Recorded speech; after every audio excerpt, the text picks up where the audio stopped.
ton esprit pénétrer nos cœurs, pénétrer nos pensées. Alléluia. Et Toro Santo Koroshi. Et Dassam. Alléluia, nous te bénissons. Nous sommes devant toi, Seigneur, en ton honneur.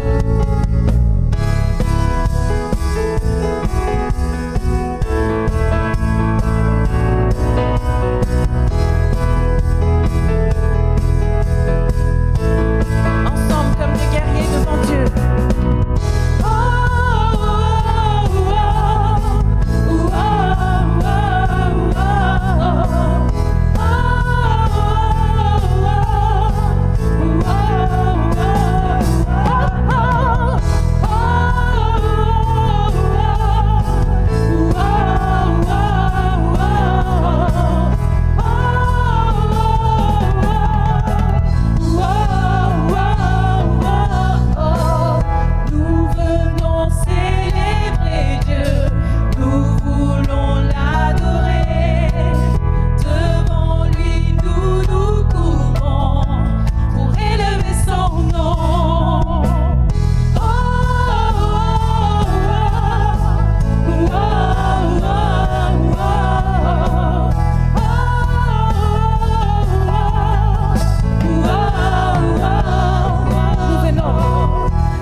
T'accueillir, Seigneur, ce matin.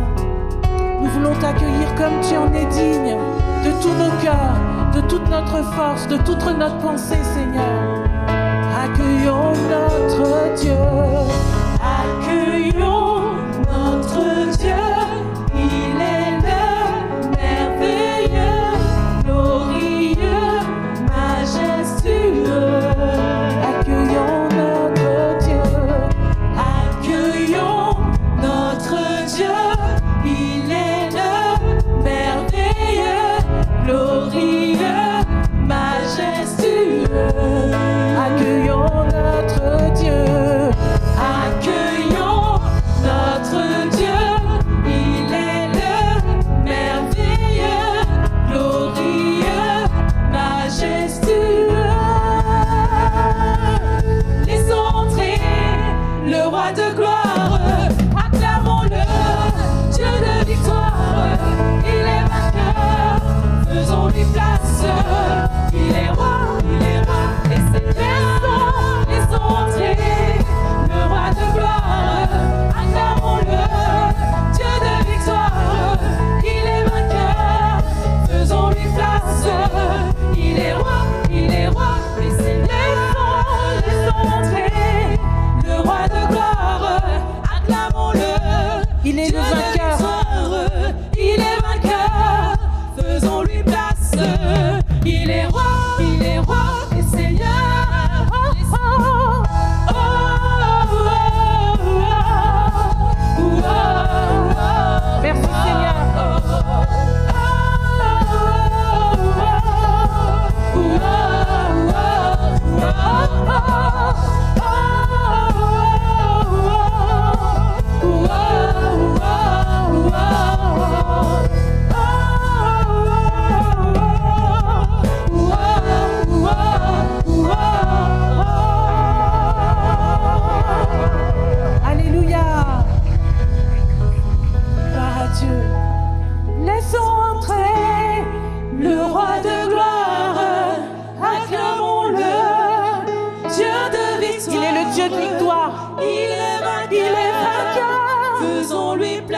faisons la place, Seigneur. Il est roi.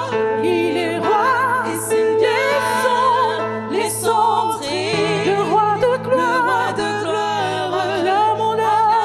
Acclamons-le, Dieu de victoire. Il est vainqueur. Faisons-lui Nous place. te faisons la place. Il est roi. Il est roi. Et Seigneur, Laissons entrer le roi de gloire. Acclamons-le, Dieu de victoire. Il est vainqueur. Faisons-lui place. Il est roi et Seigneur. Alléluia. C'est pourquoi aussi Dieu l'a souverainement élevé et lui a donné le nom qui est au-dessus de tout nom, afin qu'au nom de Jésus, tout genou fléchisse dans les cieux, sur la terre et sous la terre, et que toute langue confesse que Jésus-Christ est Seigneur, à la gloire de Dieu le Père. C'est notre désir. Nous le savons qu'il n'y a aucun autre nom comparable à toi, Seigneur. Et nous voulons vraiment l'assistance de ton Saint-Esprit dans nos vies. Viens éclairer, Seigneur, combien tu es puissant, combien tu es unique. Tu n'es pas un homme pour mentir, tu n'es pas un homme pour défaillir. Tu es l'alpha et l'oméga, tu es le rocher des siècles. Alléluia. Il n'y a aucun autre nom. Il n'y a qu'un seul nom, Jésus-Christ, l'agneau de Dieu. Jésus-Christ le juste, Jésus-Christ le glorieux. Amen. Il n'y a qu'un seul nom. Il n'y a qu'un seul nom, puissant pour sauver. Nous le déclarons, puissant, puissant pour sauver.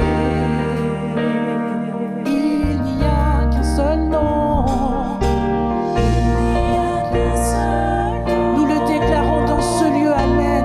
Il n'y a qu'un seul nom, puissant pour sauver, puissant pour sauver, puissant pour sauver.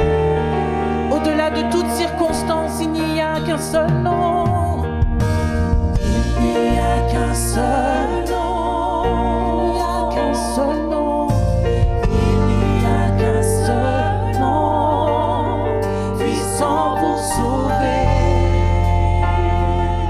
Alléluia, puissant pour sauver.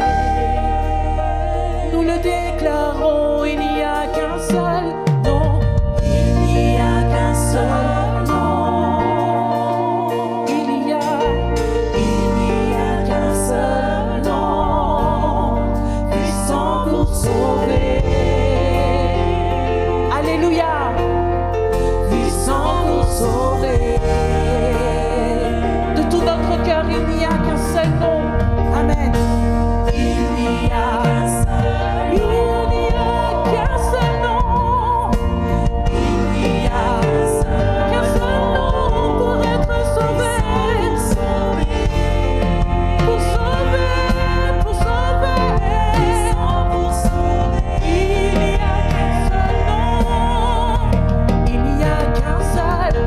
Il n'y a qu'un seul nom. Alléluia, nous le déclarons.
Dieu que lui. Aucun autre Dieu n'a vaincu la mort que Jésus-Christ peut ressusciter. Nous l'élevons plus haut. En son nom, tout genou fléchit. En son nom, tout homme est Alléluia. sauvé. Nous invoquons son nom. Aucun autre Dieu que lui. Jésus, plus haut que tous les noms. Plus haut que tout. Roi des rois, Seigneur des seigneurs. Aucun nom n'est comme le sien. Le nom de Jésus. Nom de Jésus, plus haut que tous les noms. Plus haut que tout. Alpha, Oméga, aucun nom n'est comme le sien. Le nom de Jésus. Le nom de Jésus, plus haut que tous les noms. Roi des rois, aucun nom n'est comme le sien. Le nom de Jésus, plus haut que tous les noms. Alpha, Oméga, aucun nom n'est comme le Que sien. ton nom est majestueux. Que ton nom est majestueux, Seigneur, sur toute la terre. Ton nom est fort et puissant, ton nom est glorieux et grand. En lui nous sommes sauvés. Que ton nom est majestueux, Seigneur. Que ton nom est majestueux, Seigneur, sur toute la terre. Ton nom est fort. Ton nom est fort et puissant, ton nom est glorieux et grand. En lui nous sommes sauvés. Le nom de Jésus, plus haut que tous les noms. Roi des rois, aucun nom n'est comme le sien. Le nom de Jésus, plus haut que tous les noms. Alpha, Oméga, aucun nom n'est comme le Ton nom est Ton nom est comme un doux parfum, déversé sur mon âme, sur mon âme. En ton nom nous supportons tout, en ton nom nous avons la victoire. Ton nom est tout puissant, le nom de Jésus, plus haut que tous les noms. Roi des rois, aucun nom n'est comme le sien. Le nom de Jésus, plus haut que tous les noms. Alpha, Oméga, aucun nom n'est comme le sien. aucun autre Dieu que lui. Aucun autre Dieu n'a vaincu Aucun la autre mort Dieu. que Jésus-Christ Alléluia. ressuscité. Nous l'élevons plus haut. En son nom, nous le déchirons. En Rien ne son résiste à tout ton homme nom. est sauvé. Nous invoquons son nom. Aucun autre Dieu que lui. Jésus, plus haut que tous les noms. Roi des rois, aucun nom n'est comme le sien. Le nom de Jésus, plus haut que tous les noms. Alpha, Oméga, aucun nom Une n'est dernière fois, comme le le nom sien. de Jésus. Alléluia. Le nom de Jésus, plus haut que tous les noms. Roi des rois, aucun nom n'est comme le sien. Le nom de Jésus, plus haut que tous les noms. Alpha, Oméga, aucun nom n'est comme le sien. Nous élevons ton nom, Seigneur. Amen.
Tu es digne.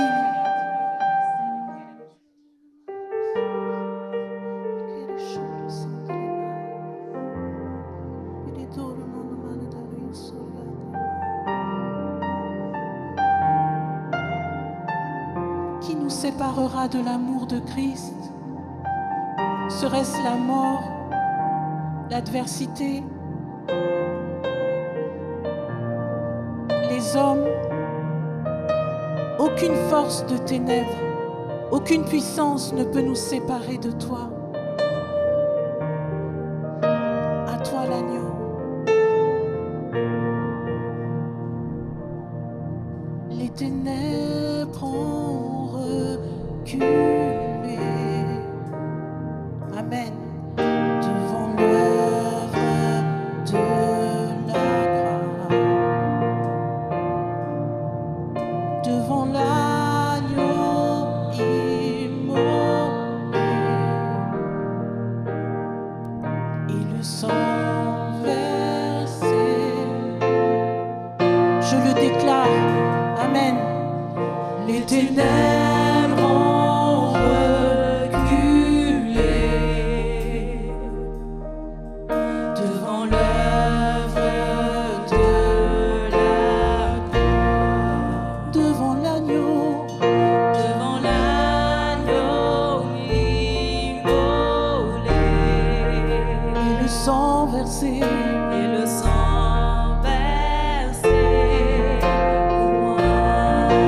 Tous les anges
gloire, Seigneur. Deutéronome chapitre 4, verset 40. Et voici ce que nous lisons. Dieu s'adresse aux siens et il dit « Observe ces lois et ces commandements que je te prescris aujourd'hui par, bien sûr, la bouche de Moïse, afin que tu sois heureux, toi et tes enfants après toi, et que tu prolonges désormais les jours dans le pays que l'Éternel, ton Dieu, te donne. » Et puis, 2 chapitres plus loin, « Tu feras ce qui est droit », chapitre 6, versets 18 et 19, Deutéronome 6, 18 et 19, « Tu feras ce qui est droit et ce qui est bien aux yeux de l'Éternel, afin que tu sois heureux, et que tu entres en possession du bon pays que l'Éternel a juré à tes pères de te donner, après qu'il aura chassé tous tes ennemis devant toi, comme l'Éternel l'a dit. Amen. » Notre bonheur est lié à la parole de Dieu, et donc à l'obéissance à la parole. Et ici, ils vont entrer dans le pays de la promesse, dans le pays où coule le lait et le miel, mais le Seigneur leur donne avant la parole. Il leur donne la parole. La parole nous apporte le véritable bonheur. Rien d'autre, et qui mieux que la parole du Seigneur, pour nous enseigner les voies, comment agir afin d'entrer dans la paix, dans le repos et dans le véritable bonheur. Il n'y a rien d'autre. Il n'y a rien d'autre. Saint-Exupéry a dit « Nous avons cherché les plaisirs et le bonheur s'est enfui loin de nous. » Faut comprendre ça. Oui, parce que le véritable bonheur, il est dans la personne de Jésus. Amen. Et la parole nous enseigne la personne de Dieu. La parole nous enseigne Jésus. Il est là partout, partout, partout. Il est là. Et ça me fait penser à une anecdote que j'ai retrouvée. Un colporteur biblique allait de maison en maison. Il était connu dans une famille, mais le mari ne voulait pas le voir. Et même il avait dit à sa femme « Je ne veux plus le voir ». Il était revenu pour offrir une Bible à la famille et en sa présence, le père de famille a pris la Bible, a déchiré quelques pages et il a allumé sa pipe avec. Il y a des gens comme ça. Il a allumé sa pipe. Il était triste, cet homme. Mais quand il est revenu, quelque temps plus tard, 2-3 ans après, je ne sais pas trop, le fils de famille était mort à la guerre. Et dans ses effets personnels, il a reconnu la Bible, parce qu'il y manquait quelques pages. Il a reconnu que c'était la Bible qu'il avait laissée et que le père avait déchirée. Mais il a demandé à la maman, je peux consulter la Bible ?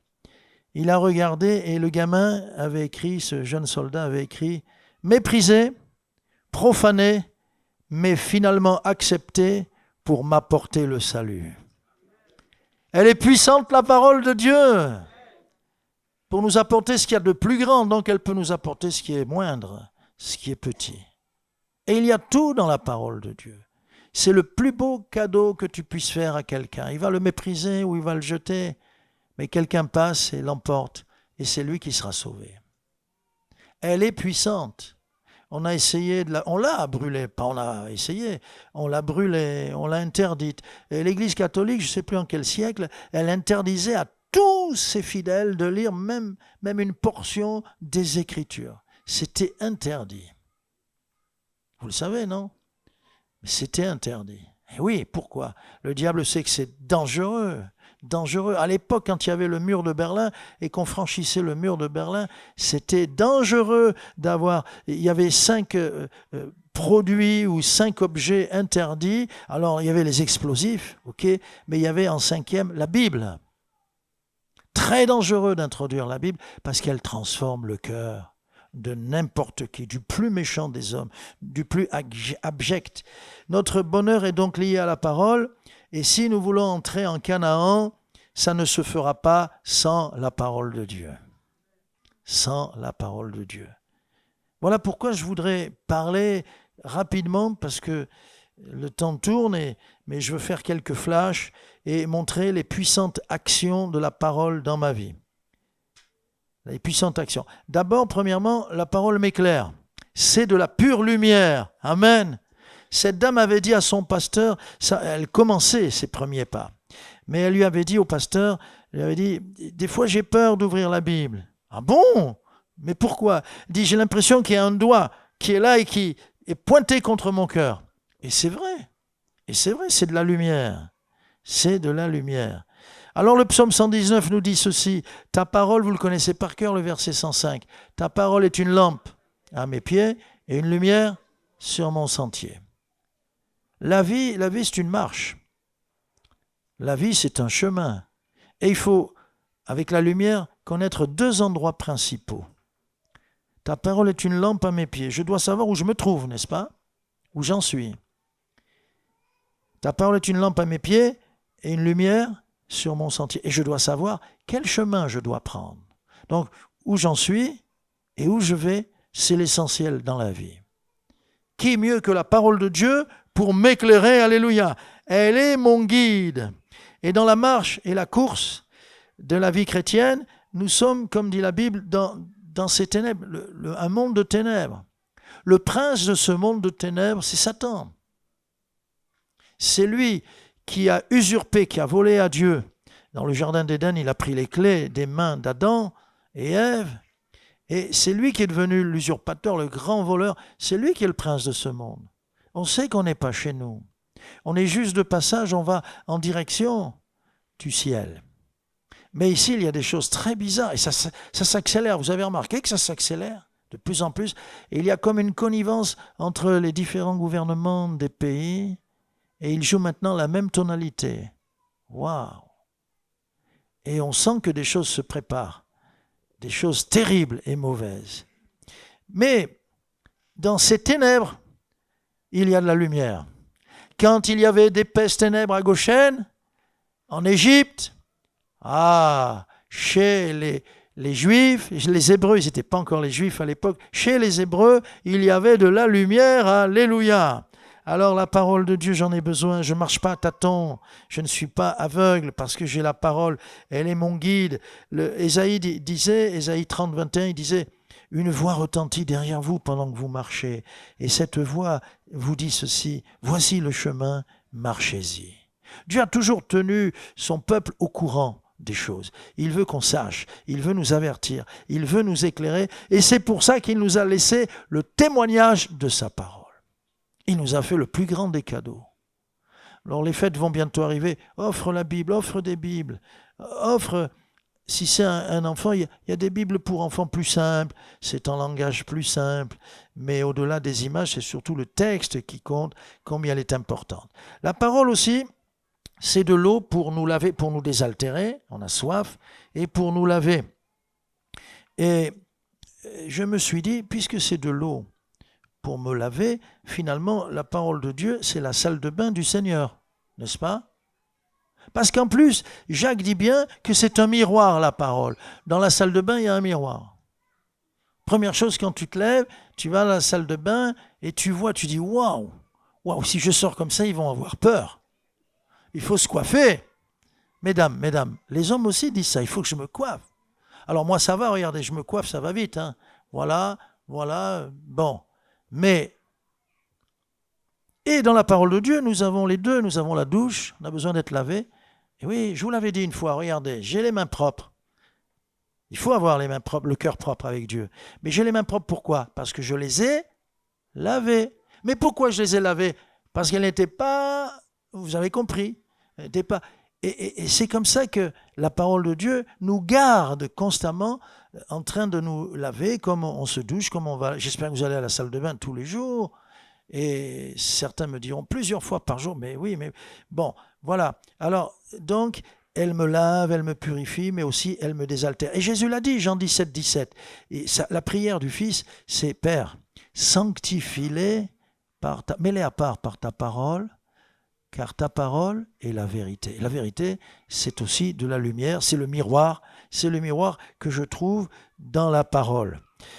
Et elle est l'eau d'en haut, l'eau pure d'en haut, et elle accomplit son effet parce que pendant que je lis, je ne m'en rends pas compte. Quelqu'un m'a dit, je lis, mais je n'arrive pas à garder, je n'arrive pas à retenir. Je dis, tu veux que je te rassure? Moi non plus. Alors, je suis tout le temps en train de noter et tout, mais j'ai besoin des notes pour me rappeler. Mais qu'importe, quand vous avez votre salade et que vous la présentez sous l'eau, c'est pour la laver.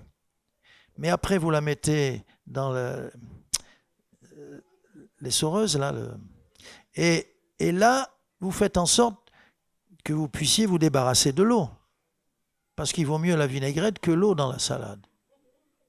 Et le but, c'est que l'eau passe, elle va peut-être pas forcément s'arrêter, mais elle fait son travail. La parole de Dieu, quand je la lis, quand je l'écoute, quand je la médite, elle passe et elle fait son travail. Après, si tu ne retiens pas les versets, mais Dieu t'a dit des choses, tu vas changer d'action, tu vas te corriger, je vais aller demander pardon, Elle a fait son travail. Après, tout retenir, mais l'eau, la salade ne retient pas beaucoup l'eau, mais l'eau est passée et a fait son travail. Donc on a besoin de cette parole qui nous lave, qui nous purifie, qui nous désaltère, parce qu'ici on est comme dans un désert dans ce monde. La parole aussi m'apporte la guérison. Il y a plusieurs, c'est très riche.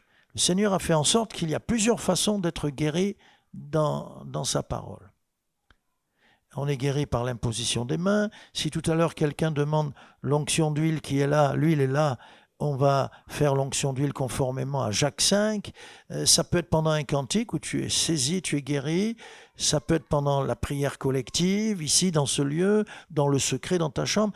On est guéri de différentes façons. Et on ne peut pas copier et dire il faut que ça soit comme ça. Mais aussi, pendant que tu entends la parole ou pendant que tu la médites tout seul, la parole fait un travail. Et un homme l'avait compris, il avait dit à Jésus, prends pas la peine de te dérange pas, Seigneur. Dis juste un mot, et chez moi, là-bas au bout, très loin, dis un mot, et mon serviteur sera guéri. Sera guéri. Vous voyez ? Alors Dieu a plusieurs façons, mais dans la parole de Dieu, il y aura un mot, un seul, il y aura un verset, il y aura une parole de la part du Seigneur qui viendra et qui te touchera de la tête aux pieds. Amen et Amen. Alléluia. Il y a aussi le ministère, bien sûr, le don d'abord des guérisons, et plusieurs types de guérisons, et aussi le ministère de guérison, de l'évangéliste, etc. Ça arrive, voilà. Parfois, il n'y a même pas à demander. La maladie est arrivée soudainement, et elle s'en va, on ne s'en aperçoit pas. Au fait, ah ben oui, non, ben oui, j'ai plus mal. Non, ben, et alors? Ah ben non, mais je m'en suis pas rendu compte, je suis guéri. Ah, parce qu'il faut témoigner, hein. Attention. Parfois, c'est aussi sans demander ou sans prier ou sans... tu vas te réconcilier et hop, ça se réinstalle. La bonne santé se réinstalle. Donc on comprend qu'il y avait une cause, dans ce cas-là, il y avait une cause à la maladie. Bon, vous voyez, Dieu est varié dans sa manière de faire. Vous pensez aux fleurs, aucune fleur ne se ressemble.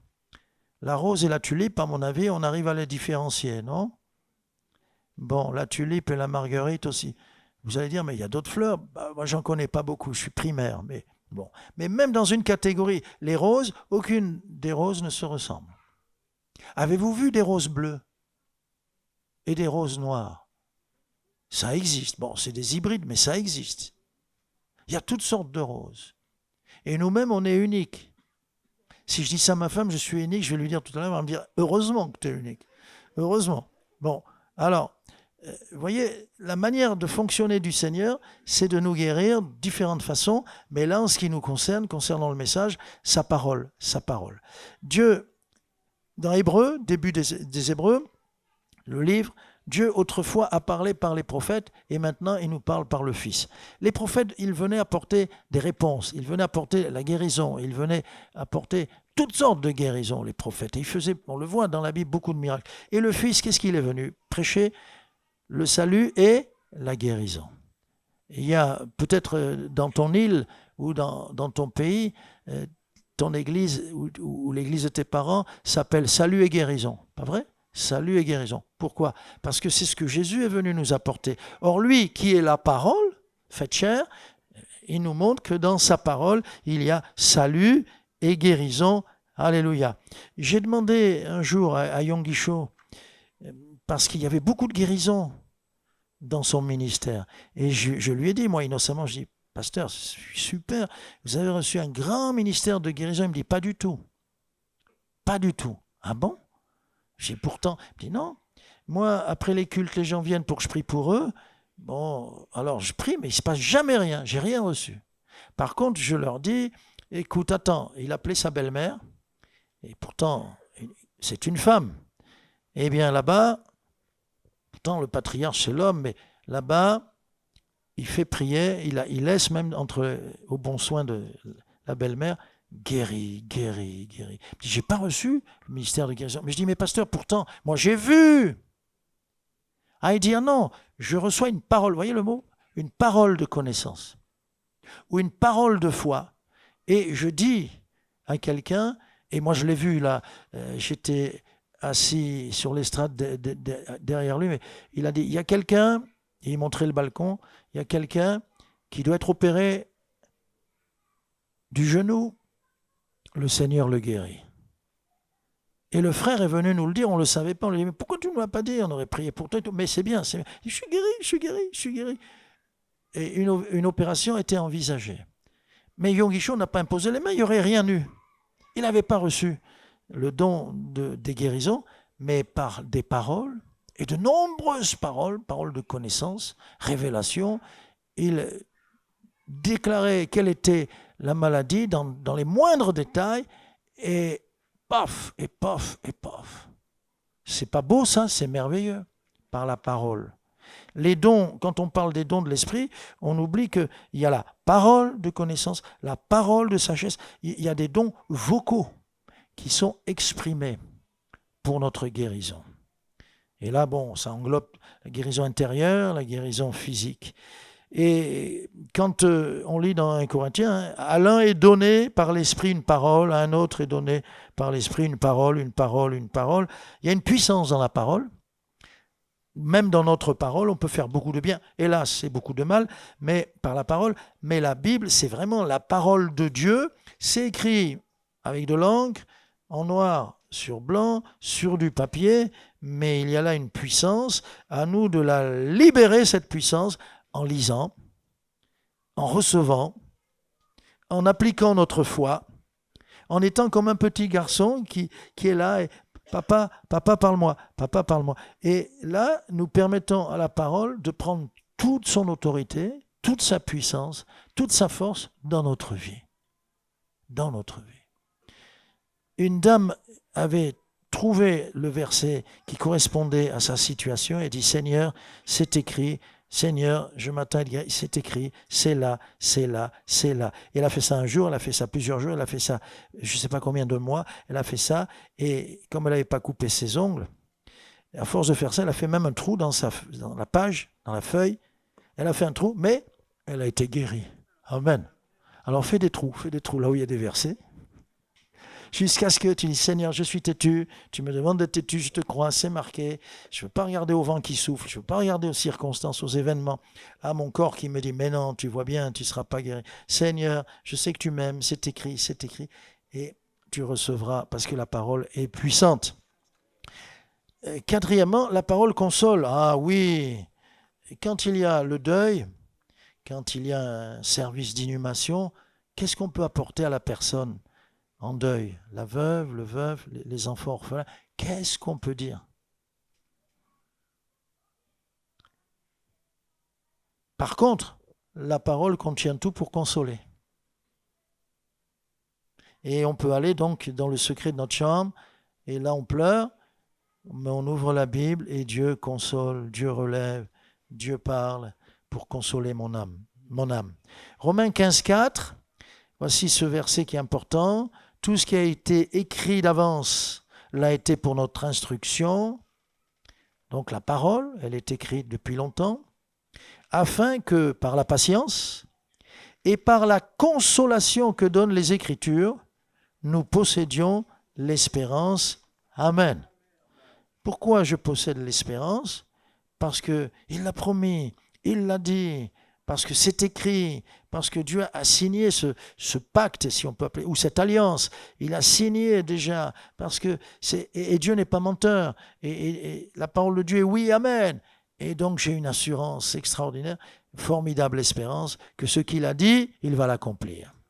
Ce que sa bouche dit, sa main l'accomplira. Alléluia. Bien-aimé, il y a aussi la parole qui, puisque je dis qu'elle console l'âme, elle est un feu. Elle est un feu. Pour le cœur triste, fatigué, brisé, elle vient pour guérir. Le baume, c'est ce que l'on mélange, cette pommade que l'on mélange et que l'on met pour la plaie, pour cicatriser, pour adoucir la plaie, et qui guérit. La parole donc me relève, elle me réchauffe, elle me redonne du courage. Si tu es découragé, va dans la parole. Tu vas boire au torrent de Dieu, au fleuve de Dieu, et les forces vont revenir. Si tu es découragé, va même dans l'Évangile entendre Jésus parler. Venez à moi, vous tous qui êtes fatigués et chargés, et je vous donnerai du repos et la paix pour vos âmes. Si tes ennemis ont crié très fort, tellement fort que tu es déstabilisé, va dans la parole, elle va crier plus fort, avec douceur, elle va crier plus fort que la méchanceté de l'ennemi. Et Dieu va te rassurer, et Dieu va te consoler, et Dieu va réchauffer, redonner du courage. Et si tu la lis, tu la médites, tu seras toujours joyeux. Et Éphésiens nous dit que c'est comme des chaussures, l'Évangile. L'Évangile du Seigneur sont des chaussures qui nous aident à marcher dans la vie. C'est le zèle que donne l'Évangile de Jésus. Le zèle, la vigueur, le feu pour courir. Ma parole, la parole est ma force aussi. Deux points encore. La parole est ma force, mon épée. Éphésiens 6, 17. Le Seigneur nous dit de prendre le casque du salut. Il y a toute une armure, panoplie en grec. Dieu dit il y a toute la panoplie. Et dans la panoplie, il y a prends bien-aimé l'épée de l'esprit qui est la parole de Dieu. Prends ton épée. Alléluia. Quand on traverse des zones difficiles, il vaut mieux être armé. Si on sait qu'on est dans ce monde en guerre, il vaut mieux être armé. Mais pasteur, armé, mais c'est pas ça, c'est pas une armure la parole. Si, je comprends pas. Pour combattre mes ennemis, pour répondre à l'adversaire, qu'est-ce que je fais? La Bible, non, c'est juste pour me parler un peu comme ça, les promesses, la foi. Non, Jésus a été attaqué ou pas par Satan? Triple tentation. Et comment a-t-il fait? Il a répondu avec quoi? Il est écrit, et même il est dit, plus que parole vivante. Et donc, la parole est ma force. Jésus s'est servi uniquement de la parole de Dieu pour contrer le malin. Et j'ai besoin, dans la Bible, de saisir cette vérité qui me fortifie. Nous le savons, les mensonges de l'adversaire nous affaiblissent. Les gens qui ne croient pas dans le Seigneur vont donc croire dans les mensonges du diable. Et ils sont toujours incrédules et ils n'avancent pas et ils ont du mal. Mais ceux qui s'appuient sur la parole de Dieu sont des gens qui ont autorité, fermeté, ils savent où ils vont, ils savent qui ils sont, ils connaissent leur ADN, ils connaissent leur Dieu, leur chef, ils connaissent aussi l'ennemi et sa destinée. Si l'ennemi t'attaque, parle-lui de son avenir. Il va vite te lâcher, il va vite s'en aller. Parce qu'il le connaît, son avenir. Voilà. Alors la parole, elle est ma force. Elle est dans les combats. La parole, c'est un des endroits où le Saint-Esprit me parle, puisque c'est écrit, on l'a lu, prenez l'épée de l'Esprit qui est la parole de Dieu. C'est un des endroits où le Seigneur m'équipe, il me donne ses armes. Alléluia. La vérité de Dieu me fortifie, mais les mensonges de Satan m'affaiblissent. Et puis je termine. Non, combien il y en a un? Je me suis trompé, j'en ai mis 8 parce que j'en ai séparé 2. Bon, alors 2 encore, allez. La parole est mon précieux conseiller. Avons-nous besoin de conseils? Bon, il n'y a qu'une personne qui a dit oui. Les autres, vous savez tout. Vous savez tout. On a besoin de conseils. Parfois, il y a une montagne devant moi. Est-ce que je peux voir ce qu'il y a derrière la montagne? Non. Mais avec la parole de Dieu, je peux voir ce qu'il y a derrière. Le Seigneur me dit, t'inquiète pas, je m'en charge. cette affaire me concerne. Ou bien je lis dans Ésaïe 40, comme l'aigle, ils prennent leur vol, ceux qui se confient en l'Éternel. Si je vole comme l'aigle, je vais monter au-dessus de la montagne et je vais voir ce qu'il y a derrière. Ou bien je vais lire encore ailleurs, et le Seigneur me dit, ne les crains pas, j'ai endurci ton front, ne les crains pas, avance. Ou bien le contraire, le Seigneur me dira dans sa parole, reste, ne bouge pas, cache-toi, prie, tu jeûnes, attends mon secours, attends ma délivrance. Je ne peux pas vous dire ce que Dieu va faire parce qu'il a plusieurs façons, je vous l'ai dit, de nous parler. Et à tel moment, j'ai besoin de me cacher, de ne pas bouger. Et à tel autre moment, j'ai besoin d'avancer et de faire fuir l'adversaire. Ça, c'est lui qui décide. C'est pour ça que j'ai besoin de sa parole. Et de toutes les façons, c'est le meilleur des conseils que je trouve dans sa parole. Que dit le psalmiste anonyme, parce qu'on ne sait pas qui a écrit le psaume 119, verset 24, « Tes préceptes font mes délices, ce sont mes conseillers. » Ce sont mes conseillers. Amen. Donc Dieu me parle par sa parole. La parole parle. Je dis un pléonasme parce que c'est le livre qui parle. Dieu a voulu qu'on l'appelle la parole parce qu'il y parle et il y a de nombreux conseils. Oh, pasteur, il y a la sagesse de Salomon. Oui, les proverbes, l'Ecclésiaste. Il y a David aussi, oui, dans les psaumes, tout ça. Il y a Moïse aussi. Mais on a les paroles directes de Jésus. Ah, elles sont formidables. Mais du début jusqu'à la fin, c'est la parole de Dieu. Attention, bien-aimés, c'est pas il y a dans la Bible des paroles de Dieu. Non, non. La Bible est toute la Bible. Paul le disait à Timothée. Toute la Bible est la parole de Dieu, du début jusqu'à la fin. Donc, quand je suis un lecteur assidu de la parole de Dieu, je deviens plus sage. Je pense comme Dieu pense. Je parle. Vous savez que quand on parle avec des gens, on commence à. S'ils parlent bien, on parle bien. Ils emploient des subjonctifs plus que parfaits. Vous commencez à être étonné, vous employez des subjonctifs plus que parfaits. On le voyait chez les petits. Moi, ma mère ne voulait pas que je fréquente ceux qui avaient un langage de charretier, comme on disait avant, langage de la rue. Mais tu parles avec les petits. Et alors, quoique, on était les premiers à employer, on était haut comme 3 pommes, quoique plus le subjonctif derrière. Et les adultes étaient là, oh, et nous on disait normal. Bon, donc, c'est simple. Un canari, il a un joli chant. On m'a dit, un paysan m'a dit, tu le mets avec des moineaux, au bout de quelques temps, il perd son chant. Il ne sait plus chanter. Vous ferez l'expérience, vous avez un canari chez vous. Bon, je ne sais pas, mais faites l'expérience. Mais on a besoin d'être au contact de la parole. Je vois comme Dieu voit, je pense comme Dieu pense, je grandis donc dans la foi. Je sais ce que Dieu sait. Ah oui, il me renseigne et je sais ce que Dieu sait. Et donc, c'est un précieux conseiller.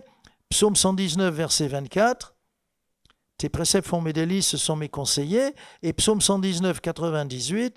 Tes commandements me rendent plus sage que mes ennemis, car je les ai toujours avec moi. Il faut qu'elles soient à côté. Si dans la nuit, tu te réveilles, il faut qu'elles soient pas loin. Bon, voilà, débrouille-toi.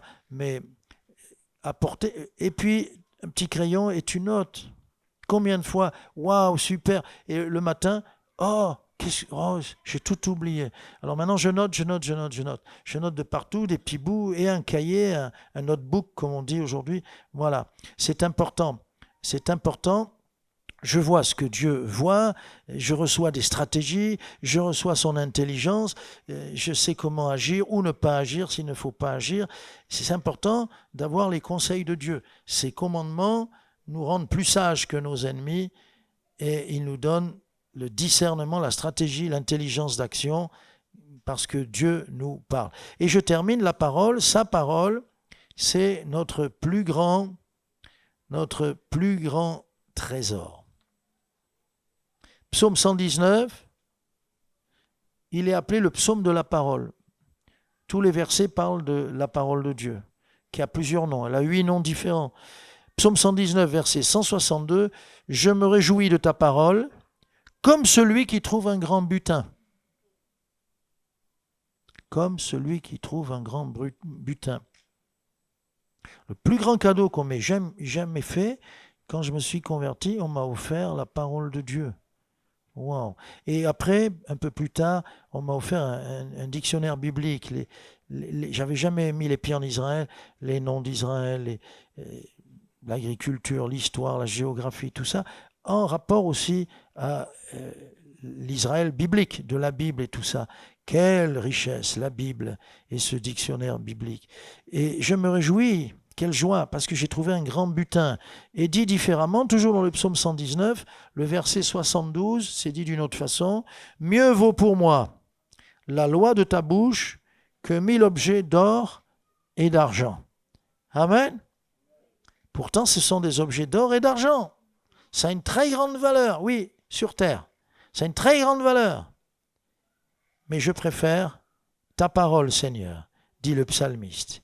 Et si j'ai ta parole, je m'en réjouis comme si j'avais trouvé un immense butin. Alléluia. Il y a de nombreuses promesses dans la parole de Dieu. C'est ça aussi. Les promesses de Dieu sont notre grand trésor. C'est là. Ça nous attend à la condition que je vienne saisir ces promesses. Si je saisis quelque chose dans la parole de Dieu, alors va naître le miracle, la guérison, quelque chose de surnaturel. Et parfois, c'est une parole où Dieu ne me guérit pas directement, mais il me dit, regarde, ah oui Seigneur, tu ôtes le caillou, oui Seigneur, voilà, tu nettoies un peu, mais tu as ôté le caillou, oui, vas-y, reprends ta marche. Ah oui, ah ben je peux marcher, ah ben je peux courir, mais il nous a montré le caillou. Il nous a montré le caillou. La parole de Dieu, elle est là pour ôter ce qui m'appauvrit. Donc je m'enrichis.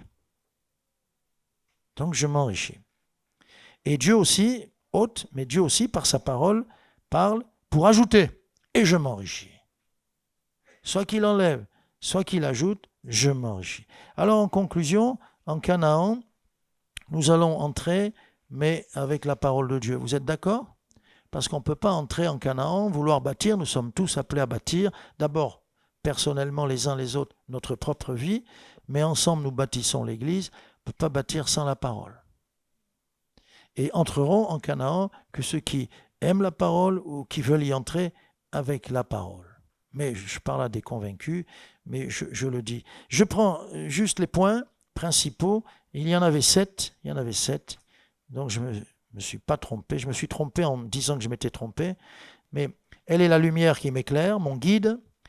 Elle est l'eau divine qui me purifie et me désaltère. Elle est la parole, ma guérison. Elle m'apporte la guérison.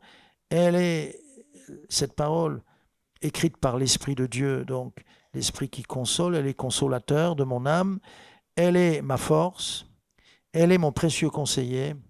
Et elle est mon grand trésor. Amen. Alors je suis heureux. Ici, ce matin, on nous dit que depuis qu'il y a eu les vaccins, des gens se sont enrichis et qu'on a eu en France 11 nouveaux milliardaires en euros, merci beaucoup Pfizer et compagnie, 11 milliardaires de plus. Mais non, les vrais milliardaires, ce n'est pas toute la bande à Pfizer, les vrais milliardaires sont ici. Tourne-toi à droite, regarde un milliardaire et tourne-toi à gauche, regarde un autre ou une autre milliardaire. Waouh! Même s'il n'a pas la cravate, c'est un milliardaire.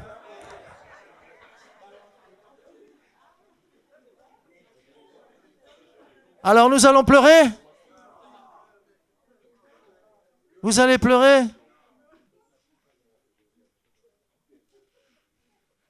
Il y a un livre qui est apparu, c'était écrit par un Arménien. Les gens les plus heureux sur Terre, et je l'ai lu mais je ne me rappelle plus trop s'il avait traité, mais moi j'aurais mis un chapitre. Nous sommes les gens les plus heureux sur terre, parce que nous allons au ciel, c'est passager la terre, mais parce que nous sommes les gens les plus heureux, parce que nous sommes les gens les plus riches. Enfants, dit Jésus, de quoi avez-vous manqué quand je vous ai envoyé? De rien, Seigneur. Quand on va arriver chez nous, mais on n'a rien manqué, Seigneur. On n'a rien manqué. Et moi je dirais que j'étais bête. La vie chrétienne, c'était encore plus simple que ça. J'aurais dû être simple. On se complique des fois les choses. On croit qu'il nous manque ceci, on croit qu'il nous manque cela. Nous avons tout. Nous avons tout. Amen. tout. On va se réjouir, on va exploser de joie. Nous entrerons en Canaan avec la parole. Sans la parole, on ne pourra rien bâtir et on va perdre. Parce qu'il y a des combats dont je parlerai au fur et à mesure, les combats qui nous attendent.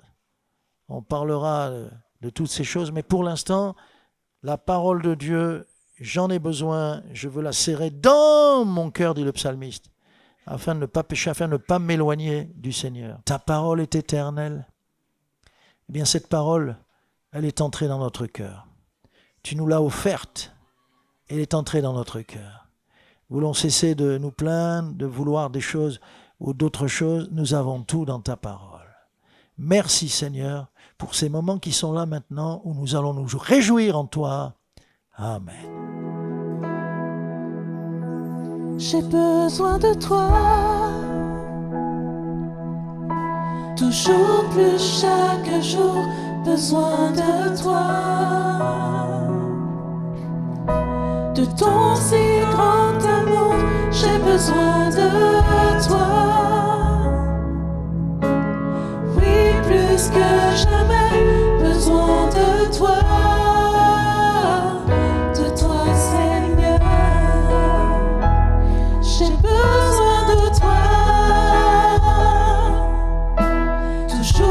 Chaque jour, besoin de toi, de ton si grand amour, j'ai besoin de toi, oui plus que jamais, besoin de toi Seigneur, plus que mon dernier souffle, que le chant je chante, que les battements de mon cœur, plus que tout Seigneur, avec toi je veux marcher, toujours à tes côtés, car je ne veux plus retourner à mon passé, j'ai besoin de toi. Chaque jour, besoin de toi, de ton si grand amour, j'ai besoin de toi, oui plus que jamais, besoin de toi Seigneur.